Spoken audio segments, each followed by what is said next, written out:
Buenas tardes, queridos hermanos, ¿cómo están? Antes que nada les pedimos las disculpas por el horario, que nos retrasamos un poquito, un problema técnico que nos ha obligado para poder estar con ustedes, hacerlo por Facebook Live.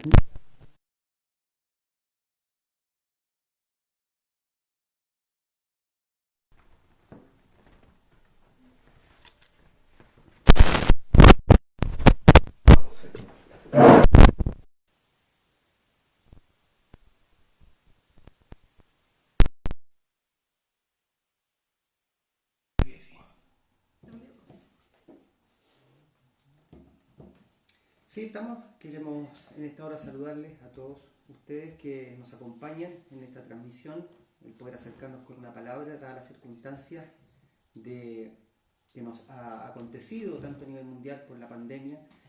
Así es que en estos días que no podremos congregarnos todos en el templo, estaremos entregándoles y acercándonos a ustedes por medio de esta palabra.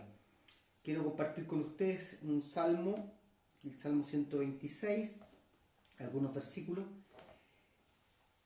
Los que sembraron con lágrimas, con regocijo segarán. Irán dando y llorando el que lleva la preciosa semilla, mas volverá a venir con regocijo trayendo sus gavillas.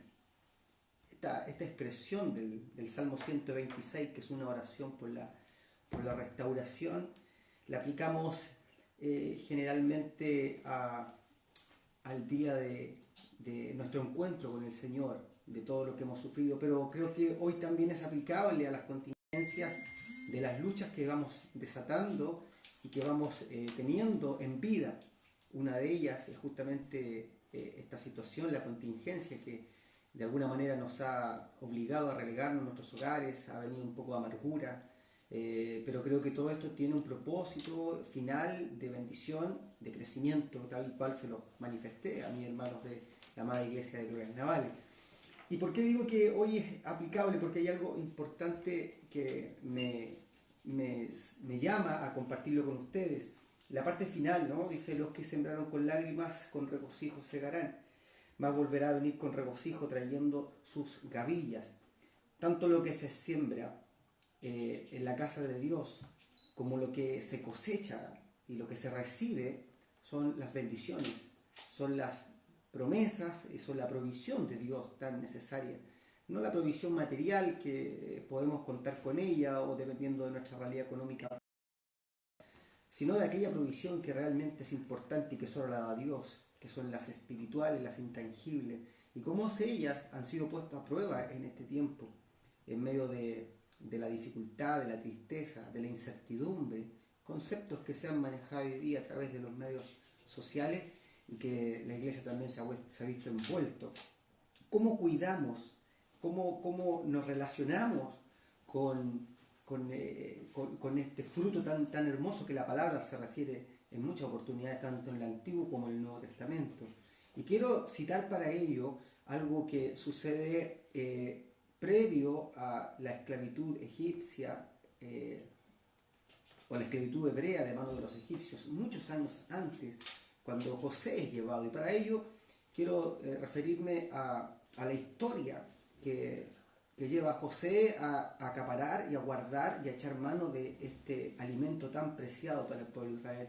Resulta sorprendente el relato que acontece a José respecto de las características de esa historia y de su desenlace en particular, porque no olvidemos que José es un hombre que es víctima de la envidia de sus hermanos, y la envidia también es una prueba, también es una manera de llevarnos a la paciencia, de ser probados como debemos serlo, la envidia del resto.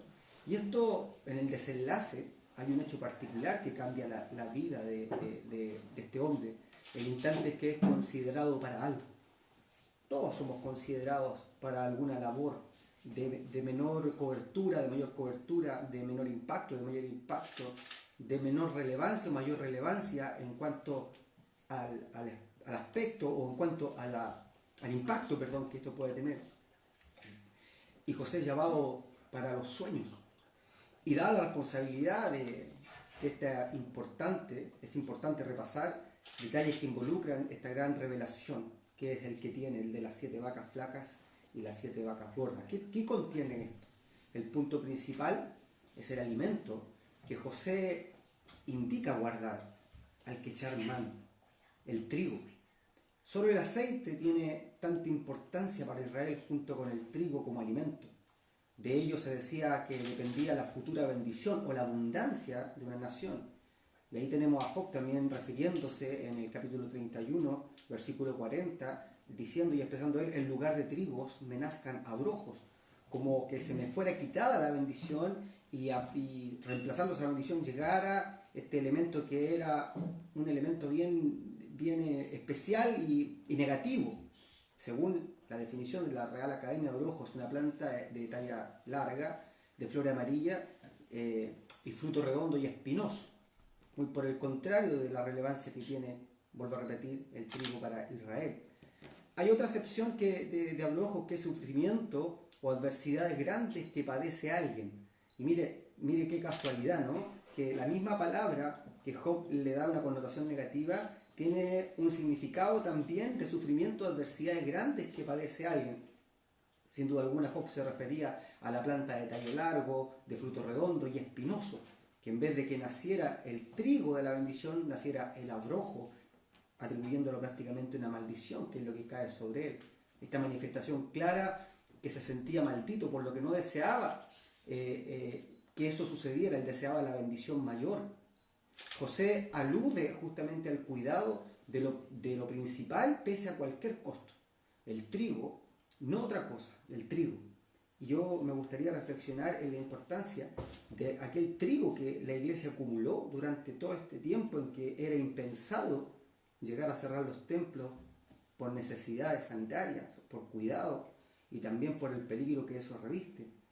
Si ese trigo está guardado, si realmente tuvimos cuidado con él, si hoy día es el alimento que vamos a consumir en nuestros hogares, palabras, bendiciones, promesas, el sacerdocio en la cabeza de cada hogar, que es el esposo, si realmente se ha guardado este valor que la palabra de Dios nos dice, que irán llorando los que llevan la semilla, pero que volveremos a venir con regocijo, trayendo el trigo, trayendo las gavillas, trayendo el resultado de una vida cercana a Dios. No por algo nos hemos desgastado sirviendo a Dios. Esto tiene que tener un resultado. Cuando Zacarías tiene una expresión, una vez que Jehová salvará a Sion, la reacción de los jóvenes es esta. Dice Zacarías 9, verso 16: y los salvará en aquel día Jehová su Dios, como rebaño de su pueblo, porque como piedras de diadema serán enaltecidos en su tierra, porque cuánta es su bondad y cuánta es su hermosura. El trigo alegrará a los jóvenes y el vino a las doncellas. Vuelvo a repetir la importancia, junto con el aceite que para nosotros representa el Espíritu Santo, cuánta importancia es haber acumulado, tener a Dios, pero también tener estas promesas guardadas. No nos decaigamos por lo que suceda en las noticias, no nos decaigamos por lo que circule en las redes sociales, no nos decaigamos por lo que aparezca en prensa. Consumamos y echemos mano de aquello que hemos guardado celosamente. Ahora, dado lo anterior, es que el trigo, el grano de Israel está relacionado directamente con nuestra bendición. Nos ha costado ganar, nos ha costado mantenerla, nos ha costado echar mano de ella. Y aquí que tenemos más enemigos de los que pensamos cuando nos relacionamos o hablamos de la bendición y de la unción en nosotros. Y es esto lo que yo quiero hoy día conversar, los enemigos que hay de nuestra bendición. Los enemigos que quieren echar mano del grano que hemos acumulado, que quieren invalidar la palabra de las promesas que nos entregaron durante años. Hoy día se ha enfriado la fe en muchos porque han puesto oído a comentarios, a palabras, a enseñanzas, a doctrinas, a líneas que no son competentes o son parte de nuestra enseñanza y de nuestra fe, por sobre todo nuestra fe. Los pájaros son enemigos del grano. En el oriente, las grandes parvadas de pájaros a menudo siguen a los sembradores cuando siembran la semilla para quitársela, si acaso pueden cuando la esparcen. Algo de la semilla así se pierde antes de que el arado la cubra, porque los pájaros se la llevan. aquella que llega a caer en el camino instantáneamente, es devorada por las aves. El libro de Marcos lo relata y lo dice. Tal vez algunos pájaros que nos llevaron semilla que hoy día debiera estar en nosotros. Esa porción de fe y de alimento que hoy día debiera la iglesia empoderarla y no sumarla al grupo de los que temen, de los que tienen miedo, de los que están en este momento viviendo bajo la incertidumbre, bajo el temor, bajo el espanto. La cizaña también es enemiga del grano. En su parábola de la cizaña Jesús dice: más durmiendo los hombres vino su enemigo y sembró el cizaña entre el trigo, el enemigo. Y esto también es una mirada distinta a lo que hasta hace poco fue algo normal, como congregarnos. ¿Para qué nos congregamos? ¿Cuál era la finalidad de tanto tiempo estar si hoy día no hay alimento? Tal vez lo que se te dio, lo que se nos entregó, el enemigo plantó cizaña en contra de los hermanos, en contra del pastor, y eso mermó la fe. Una reflexión que compartía con los hermanos es que cuando volvamos, si es que así Dios lo quiere, y nos volvamos a reunir, una de las grandes enseñanzas de la iglesia es cuidar el trigo, amontonarlo nuevamente, porque esto no va a mejorar. El mundo va a entrar en una decadencia, va a entrar en crisis, porque son parte de las señales de este tiempo que estamos viviendo. Dejar de lado cuando volvamos el escuchar a cualquier persona, el ser parte de comentarios innecesarios. La parábola de Mateo 13 nos enseña que el enemigo sembró y dejó la cizaña en medio del trigo. Y en la Tierra Santa la cizaña a menudo se le conoce como el trigo silvestre porque es muy parecido, solo que sus granos son negros. El trigo silvestre es igual al trigo que la palabra de Dios nos habla, el alimento de la bendición, pero es negro. Y realmente hoy día se dejó ver el verdadero cristiano y el que era silvestre. El que tenía realmente guardada la palabra de bendición y estaba preparado para estos momentos, y el que simplemente fue un oyente y un congregante de dentro de la iglesia y nunca se preocupó de sacar la cizaña, de que las aves no le comieran la bendición. Y hoy día se está sufriendo las consecuencias de ello, y espero que esta palabra traiga una bendición a la familia, que ustedes la compartan, digan qué vamos a hacer, cuál va a ser nuestro plan tanto para vivir esta cuarentena o esta cuarentena voluntaria o este tiempo, y cuál va a ser el plan también para volver a servir a Dios y a recolectar la verdadera bendición, el verdadero trigo. Creo que el salmista nos hablaba de la restauración. La iglesia necesita restauración. Este es un tiempo de restauración, es un tiempo de mirarnos a la cara. Es un tiempo de reflexionar, que con aquellos que teníamos diferencias irrenunciables, podamos llegar a la iglesia a tener conversaciones, a sacar del medio de nosotros las diferencias y a preocuparnos ahora de amontonar. Un hombre sabio como fue José apuntó, dijo: guarden el trigo. Son 7 años. No sabemos el tiempo, no serán 7 años, pero lo que echamos hoy día a mano es que podamos volver también de esto, como dice el Salmo, volver con regocijo, trayendo el trigo, diciendo: mire, esto es lo que aprendimos estando en nuestras casas encerrados. Con la familia nos potenciamos, crecimos, nos unimos, nos perdonamos. Tuvimos esas conversaciones que antes preferíamos dejar pasar para no entrar en discusión ni en problemas. Las tuvimos porque era necesario sanar el área familiar. Era necesario que el trigo hoy se produzca en la familia. El tercer enemigo bíblico es el fuego. Es otro de los enemigos del agricultor. También en Palestina los árabes dejan que el trigo se madure mucho, y así tan seco como una yesca lo cortan, que sería, digamos, combustión para el fuego. Las espinas crecen por lo general en derredor del campo de trigo y algunas veces se mezclan con el grano. Y así es muy fácil que un fuego se principie y se propague entre las espinas y se extienda y se pierda toda la cosecha y el trigo, y es muy difícil mantener un campo de trigo fuera de su alcance. Moisés tenía un sabio reglamento acerca del fuego en relación a los campos del trigo. Cuando hubiere, dice Éxodo 22:6, cuando hubiere y hallar espinas, y en relación fuere quemado un montón, o asa o campo, el que encendió el fuego propagará lo quemado.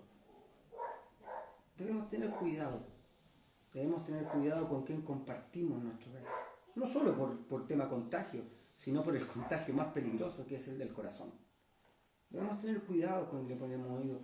Creo que el aislamiento nos ha llevado a retirarnos de ciertos lugares, a dejar ciertas costumbres, a dejar ciertas conversaciones y a hoy día mirarnos, mirar nuestros lagares, mirar nuestros graneros y darnos cuenta si todo este tiempo realmente acumulamos la porción de bendición o si simplemente la dejamos pasar.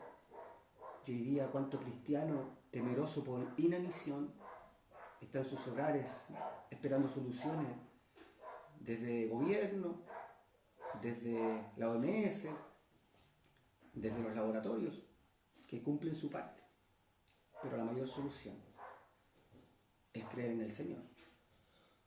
El mayor remedio es echar mano a las gavillas y al fruto de la bendición. La langosta es otro enemigo muy temido por los agricultores y perteneció a una de las plagas también, lo que no nos habla de una connotación tan positiva. Tal vez estas criaturas son sin duda alguna el enemigo más odiado del agricultor palestino. Son muy semejantes a otros insectos que conocen los occidentales, pero cuando alcanzan la propagación o la porción de plaga, son realmente una vasta multitud, son simplemente demasiado dañinos. Dice que llegan a ocupar un lugar tan extenso como el de 15 a 20 kilómetros de largo y 6 kilómetros de ancho. Así cubren toda la tierra. Y se dice que marchan como un ejército. El libro de Proverbios lo dice, ¿no? Dicen las langostas no tienen rey y salen acuadrilladas. Y en esto el diablo es muy astuto en alinearse para dejarse caer sobre familias, sobre iglesias, sobre pastores, sobre ministerios. Por lo tanto también este enemigo, tanto como lo es el fuego, tanto como lo es el abrojo o la cizaña, también lo es. Y por último, nos queda solamente el enemigo que es el ladrón, o los ladrones.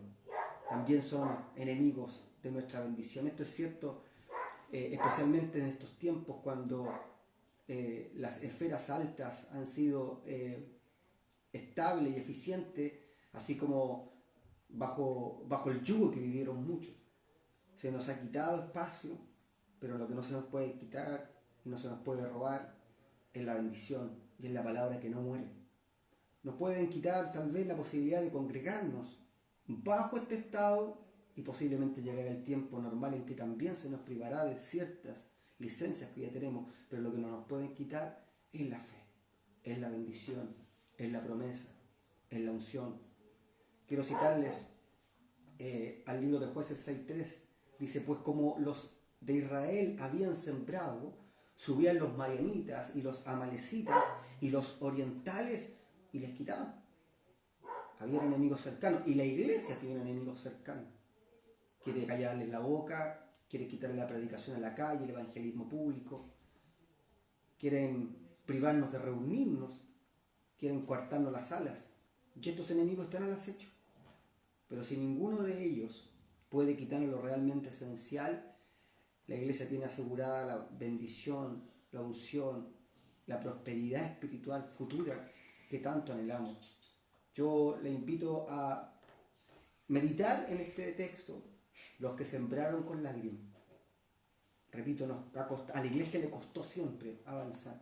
Con regocijo segarán, andando y llorando el que lleva la preciosa simiente, más volverá a venir con regocijo trayendo sus gavillas. Como reflexión final me gustaría decirle, hermanos de la iglesia de Gloria Naval y a todo el que esté escuchando, este no es un tiempo de vacaciones. Este tiempo de cuarentena voluntaria y preventiva tiene que tener un resultado y es que llegaremos gozosos a la casa del Señor, pero algo tendremos que llevar en nuestras manos. Esta es la bendición que recibí, esta es la porción que recibí, esto es lo que de Dios yo tomé porque creí que nada podría hacernos y aprovechamos nuestro tiempo de tener devocionales, de tener comunión, de tener coinonía familiar, que los jóvenes tengan esa conversación con sus padres, que los padres tengan esa conversación con sus hijos, que la familia tenga esa conversación grupal, que el esposo tenga esa conversación con la esposa y que la esposa también pueda manifestar de su corazón un sentir. Esa es la ganancia que la iglesia debe tener. En esto no hay pérdida.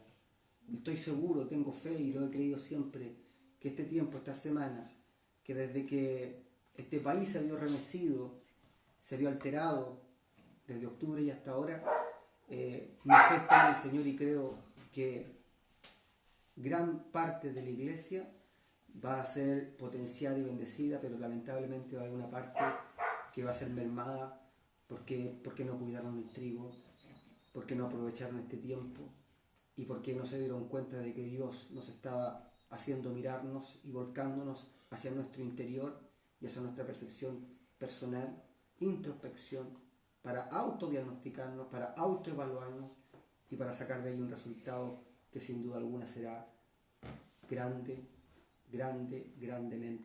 de bendición. Les saludo, espero haber podido ser de bendición para cada uno de ustedes. Estén atentos a las transmisiones. El domingo a las 11 de la mañana entregaremos la lección de la escuela dominical por calendario. En la tarde, entre 5 y 6 lo comunicaremos. Haremos un servicio un poquito más extenso de la palabra del día domingo, donde también quisiera compartir con ustedes. Trataremos de entregar algunos videos y herramientas, los iremos subiendo. La idea es mantenernos en esta comunión para acumular gavillas que nos saquen gozo de nuestro corazón. Así que atento a los canales por los cuales nos comunicamos. Dios les bendiga.